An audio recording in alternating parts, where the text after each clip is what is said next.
Alright, dealing with a video this time, real quick, dealing with the perimeter area and volume of similar shapes. Kind of alluded to this at other times if you've been following along in the course work here. But what happens with perimeter area and volume? Well, perimeter is actually pretty simple. We already know what happens with perimeter. Perimeter is a length. And so with your similar shapes, it's just going to follow the same scale.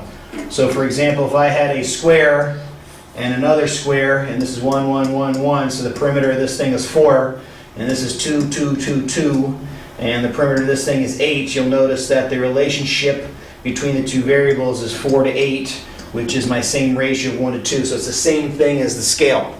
Now, area has a different take on it, and again I'll use squares just to stick with it, with some of these little bit bigger numbers. I'm going to go 2, 2, 2, 2, and let's say I have a square that's 5, 5, 5, and 5. Well, the relationship between the scales, or the lengths that are going to be involved, this involves any length. It means the perimeter, the diagonal, the height, the apothem, whatever, is going to have a scale that's 2 to 5. But take a look at what happens to the area. The area of this square is 4 square units. The area of this square is 25 square units. That is definitely not 2 to 5. What it is, it's 2 to 5 twice.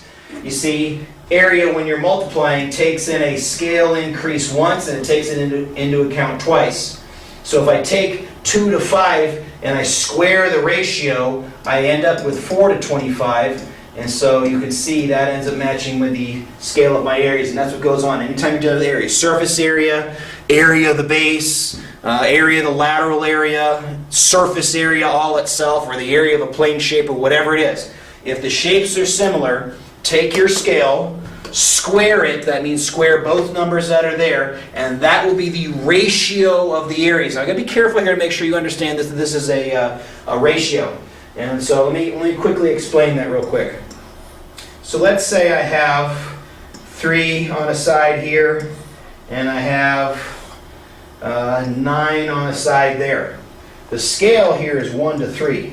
That's a ratio.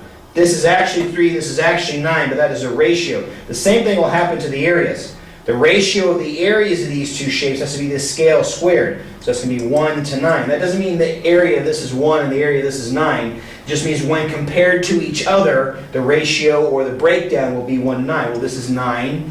This is 81 actual area. 9 divided by 81 is equal to 1 to 9. Make sure you understand that scaling thing that goes on there. Lastly, about volume. Well, area was something times something. Volume is something times something times something. So that's the scale. The scale applied again. The scale applied again. So by process of elimination, this must be your scale to the third power. So going back to these shapes, if these were cubes instead, so that I could actually find the volume of them, and I had 2 cubes that are involved there, their scale is 2 to 5. That's comparing any 2 lengths. The ratio of their areas, including the surface area on the cubes, is 4 to 25. The ratio of their volumes is 8 to 125. Much larger. In fact, it gets way bigger, a whole lot faster between the shapes when it comes to dealing with volume. 2 to the third power is 8, 5 to the third power is 125. The bigger shape's volume is way bigger than the smaller shape's volume. Scale doesn't seem like that big of a change. Believe me, the volume is a change. This is kind of why you can't have giant spiders, because they have an exoskeleton.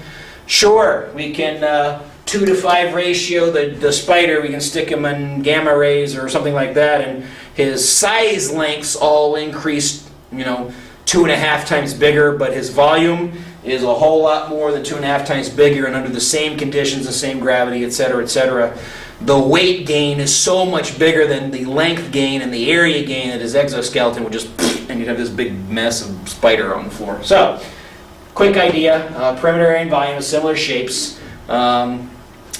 Lengths, all lengths are in the same scale as the scale between the similar shapes. All areas is the scale squared. All volumes, scale cubed. Until next time, see ya!